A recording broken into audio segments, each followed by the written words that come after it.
Hello student, आज हम पढ़ेंगे एनवायरनमेंट के बारे में। इसके बारे में पढ़ेंगे यानी हिंदी में इसको कहते हैं पर्यावरण। ठीक, तो हमने इंग्लिश में इसका डेफिनेशन एनवायरनमेंट यानी पर्यावरण, फिजिकल सराउंडिंग ऑन अर्थ और all called the environment. The environment include everything living and everything non living. जो हमारा एनवायरनमेंट है इसमें सब चीज़ें इंक्लूडेड हैं, यानी लिविंग जितनी लिविंग्स हैं और जितनी नॉन लिविंग थिंग्स हैं वो सारे एनवायरनमेंट के अंदर इंक्लूडेड हैं। यानी हम हिंदी में कह सकते हैं पर्यावरण उन सभी भौतिक, रासायनिक एवं जैविक कारकों की एक इकाई है जो किसी जीवधारी या परितंत्रीय आबादी को प्रभावित करता है या उनके जीवन की जीवता को तय करता है, जिसमें सजीव और निर्जीव दोनों वस्तुएं शामिल हैं। ठीक, तो पहले हम इसकी डेफिनेशन लिखेंगे कि what is environment. So environment होता है all the physical,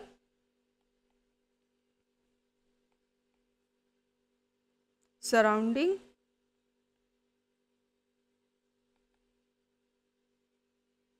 on earth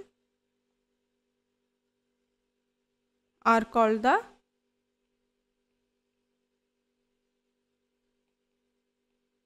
environment. ये हमारा एनवायरनमेंट है। हिंदी में तो आप लिख लेंगे कि हिंदी में क्या लिखेंगे कि उन सभी भौतिक, रासायनिक एवं जैविक कारकों की एक इकाई है जो एनवायरनमेंट कहलाती है, या जो हमारे ऑल फिजिकल सराउंडिंग ऑन अर्थ, जितने भी भौतिक घेराव है पृथ्वी पर, उसको हम एनवायरनमेंट कहते हैं, यानी पर्यावरण कहते हैं। या फिर पर्यावरण को हिंदी में एक और कह सकते हैं, पर्यावरण जो होता है हिंदी में अगर हम लिखना चाहें तो लिख सकते हैं पर्यावरण को हम, पहली बात तो हम पर्यावरण के दो शब्द हैं, दो शब्दों से मिलकर बना है, परि प्लस आवरण। यानी परि का अर्थ होता है, इसको अगर हम परि का अर्थ लिख दें, परि का अर्थ होता है चारों ओर, एंड आवरण का अर्थ होता है घेरना या घेराव, आपको जो सही लगे, घेरना। यानी कोई चीज़ किसी चीज़ को कवर कर रखी है उसी को आवरण कहते हैं। Got it? यानी जो पर्यावरण को, जो पर्यावरण का अर्थ हम समझ गए कि परि प्लस आवरण दो शब्दों से मिलकर बना होता है, जिसका अर्थ होता है चारों ओर घेराव। और इसी को अगर हम इंग्लिश भाषा में बोलें कि इंग्लिश भाषा में एनवायरनमेंट जो होता है वो एनवायरनमेंट इंग्लिश भाषा का शब्द है। इसका फ्रेंच लैंग्वेज जो है, फ्रेंच भाषा में इसको लिया गया है, जिसका बोलते हैं एनवायरनर, सॉरी दोस्तों, एनवायरनर बोलते हैं इसको। ठीक, जिसका अर्थ होता है पास पड़ोस। आस पड़ोस नहीं होता, इसका होता है एनवायरनर का अर्थ होता है पास पड़ोस। ध्यान दीजिएगा, इसको पास पड़ोस बोलेंगे। यानी जितनी वस्तुएं पास पड़ोस में पाई जाती हैं उसको जो प्रभावित करती हैं उसी को हम क्या कहते हैं, पर्यावरण कहते हैं। क्या कहते हैं? पर्यावरण। वर्तमान समय में जो हमें प्रभावित कर रहा है वही हमारा पर्यावरण है। यानी जितने हमारे प्रेजेंट टाइम में जितनी थिंग्स हैं जो हमें इफ़ेक्ट कर रही हैं वो सब पर्यावरण है, यानी एनवायरनमेंट है। ये हो गया हमारा एनवायरनमेंट के बारे में। अब हम आगे पढ़ते हैं कि इसके कितने कंपोनेंट हैं। एनवायरनमेंट जो होता है वो 2 टाइप्स के कंपोनेंट्स हैं इसके, नेचुरल, यानी इसको हिंदी में लिखना चाहें तो आप लिख सकते हैं प्राकृतिक, एंड सेकंड है मैन मेड, या फिर आप हिंदी में कर सकते हो मानव निर्मित। मानव निर्मित।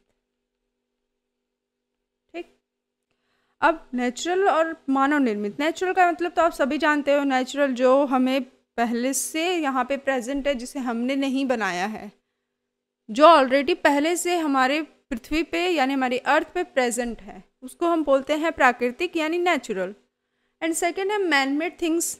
मैन मेड थिंग्स तो सबको नाम से ही समझ आ रहा है कि मानव निर्मित, यानी जिन्हें ह्यूमंस ने उसको मॉडिफाई किया यानी मेड किया है। तो ये हो गया तुम्हारे मैन मेड थिंग्स और ये हो गए नेचुरल थिंग्स।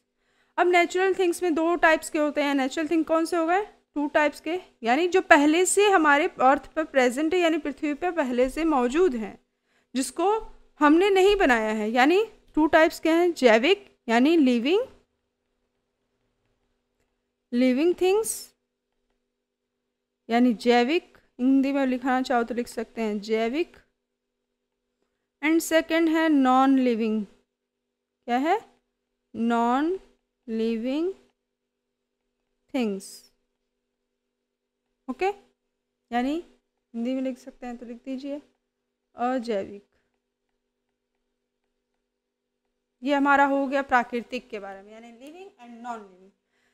जैसे कि नाम से ही पता है, लिविंग यानी जो जीवित है, जिनमें सांस चल रही हो, जो जीवित हैं, जिसमें क्या है, सांस ले रहे हो, जो जिनमें जीवन हो, जीवित यानी जीवन हो जिसमें।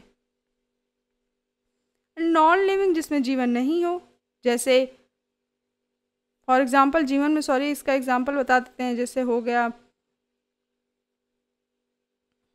एनिमल किंगडम, एनिमल्स हो गए, प्लांट्स हो गए, ये हो गया। एंड सेकंड है तुम्हारा नॉन लिविंग थिंग्स, अजैविक, जिससे इसमें भी नाम से हम कह सकते हैं, पता चला निर्जीव वस्तुएं जिसमें कोई जान नहीं होती है। ठीक है, जैसे हो गया आपका एग्जाम्पल ले लीजिए माउंटेन्स, यानी पर्वत हो गए, पहाड़ हो गए,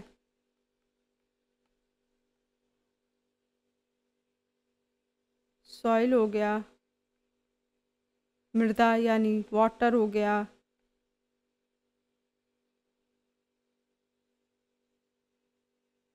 एयर हो गया, जो निर्जीव है। इसी तरह मैन मेड थिंग्स होती हैं, जितना इंसानों ने बनाया है ये सब मैन मेड थिंग्स हैं। मैन मेड थिंग्स में क्या हो जाएगा बच्चों? जैसे चेयर हो जाएगा, चेयर है, टेबल है, बहुत सारे एग्जाम्पल हैं जो आपको पता होगा। पेपर है, पेन है, पेंसिल है, उसके बाद से पेन है, पेंसिल है, बहुत सारी चीज़ें हैं। आप किसी का भी नाम ले सकते हैं जो आपको लगे कि मैन मेड थिंग्स है। जैसे एरोप्लेन है, ये सब मैन मेड थिंग्स है क्योंकि इन्होंने, इन सब चीज़ों को किसने बनाया है? इंसानों ने। तो हम आपको समझ आएगा कंपोनेंट्स ऑफ एनवायरनमेंट 2 टाइप्स के होते हैं, natural things and man made things. So हम आपको यहाँ तक फिर से रिवाइज करा देते हैं।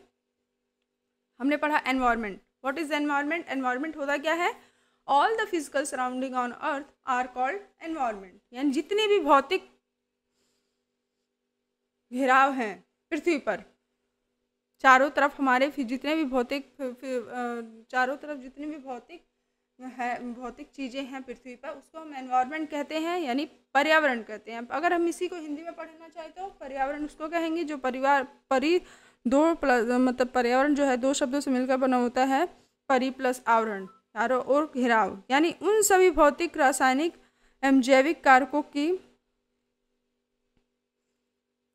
एक इकाई है जो किसी की जीवधारी आबादी को प्रभावित करती है, उसी को हम पर्यावरण कहते हैं। यानी पर्यावरण वह है कि जो प्रत्येक जीव के साथ जुड़ा हुआ है, जो हमारे चारों ओर हमेशा पाया जाता है, इसी को हम पर्यावरण कहते हैं। एनवायरनमेंट जो होता है वो फ्रेंच लैंग्वेज का शब्द है, जिसको एनवायरनर कहते हैं, जिसका अर्थ है पास पड़ोस। क्या कहते हैं? पास पड़ोस, ना कि आस पड़ोस। ये ध्यान रखिएगा, आप पास पड़ोस कहते हैं इसको। ठीक, पास पड़ोस यानी जो क्या होता है, पास पड़ोस का मतलब होता है जितनी भी हमारे पास आसपास की चीज़ें हैं, जो सभी वस्तुओं को प्रभावित करती हैं, उसी को हम पर्यावरण कहते हैं। यहाँ तक हो गया। अब हमने पढ़ा कि कंपोनेंट्स ऑफ एनवायरनमेंट, एनवायरनमेंट के कौन कौन से घटक हैं। कंपोनेंट्स मतलब क्या होता है? घटक। ठीक, घटक तो हमने पढ़ा 2 टाइप्स के होते हैं, natural and man made things. यानी नेचुरल यानी प्राकृतिक, मैन मेड यानी मानव निर्मित। नेचुरल हमें पता है कि जो पहले से प्रेजेंट है इस पृथ्वी पे, जिसको हमने बनाया नहीं है, यानी मानव के द्वारा नहीं बनाया गया, वो पहले से ही प्रेजेंट है इस पृथ्वी पर। जैसे जैविक और अजैविक, इंग्लिश में living and non living things. Living things उसको कहते हैं जिसमें सांस चल रही हो, जिसमें जीवन हो, जिसके पास जीवन हो, जो जीवित हैं, जैसे प्लांट्स हो गए, एनिमल्स हो गए, ये तुम्हारे क्या है, जैविक यानी लिविंग थिंग्स हैं। उसी तरह दूसरा है नॉन लिविंग थिंग्स, आप इसे अजैविक बोलिए चाहे निर्जीव बोल दीजिए। निर्जीव यानी जिसमें जान ना हो, जैसे माउंटेन्स हो गए, पहाड़ हो गए, सॉइल हो गया, वाटर हो गया, एयर हो गया, ये सब क्या है, तुम्हारे नॉन लिविंग थिंग्स हैं। फिर हमने पढ़ा man made things. Man made things यानी मानव निर्मित, जैसा कि मैंने पहले भी बताया, मैन मेड थिंग्स यानी मानव निर्मित। जैसे नाम से पता चल रहा है कि मानव निर्मित यानी जिन्हें मानव ने मेड किया है, बनाया है। चेयर, टेबल, कुर्सी, पेपर, बहुत सारे एग्जाम्पल्स हैं इसके, जो ऐसा आपको लगे आप एग्जाम्पल में लिख सकते हैं। तो समझ आया, जैविक घटक उसको बोलेंगे जो सजीव के साथ हो, सजीव के संसार होता है, यानी सजीव का एक संसार होता है जिसमें जीवन पाया जाता है, उसे हम कहते हैं जैविक घटक। जैसे पेड़ पौधे हो गए, पशु पक्षी, मनुष्य, माइक्रो ऑर्गेनिजम्स, ये सब क्या है, जैविक घटक हैं।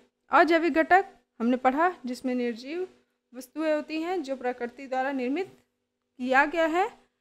ऐसे संसार में जिसे प्रकृति द्वारा निर्मित किया गया है उसे हम प्राकृतिक निर्जीव को अजैविक घटक कहते हैं। पर्वत, पठार हो गए, मृदा हो गए, ये सब क्या है, तुम आपके एनवायरनमेंट हैं। फिर मैन मेड थिंग्स हमने आपको बता ही दिया कि जो संसार में जिसको जीव द्वारा या मानव द्वारा निर्मित किया गया हो, जो ह्यूमन द्वारा मैन मेड थिंग जो ह्यूमन द्वारा मेड किया गया हो उसे निर्जीव मानव निर्मित मैन मेड थिंग्स कहते हैं। ओके, फिर हम अगला टॉपिक पढ़ते हैं, इकोलॉजी। क्या पढ़ेंगे, इकोलॉजी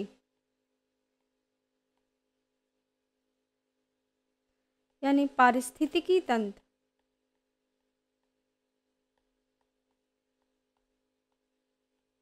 इकोलॉजी या फिर आप बोल सकते हो उसको इको सिस्टम। इकोलॉजी जो होता है ये ग्रीक वर्ड है, क्या है, ग्रीक वर्ड है। इसको टू टाइप्स में डिवाइड किया गया है, ऑइकस, ऑइकोस और लोगोस। ऑइकस का मतलब होता है रहने का स्थान, एंड लोगोस का मतलब होता है अध्ययन करना, यानी किसी जीव के रहने के स्थान का अध्ययन करना आपको उसका पारिस्थितिकी तंत्र कहते हैं। क्या कहते हैं, पारिस्थितिकी तंत्र। यानी पारिस्थितिकी को इंग्लिश में इकोलॉजी कहते हैं, जो ग्रीक भाषा है,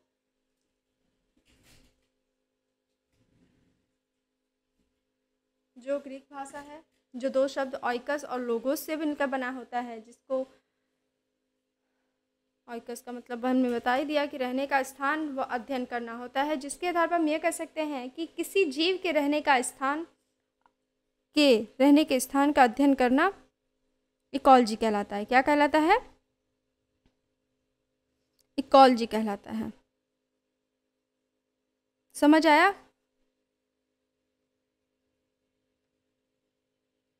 इकोलॉजी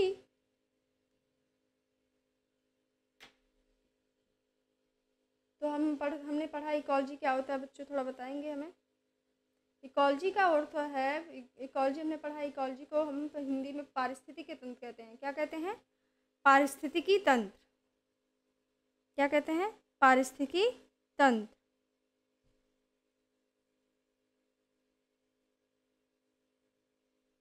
ठीक,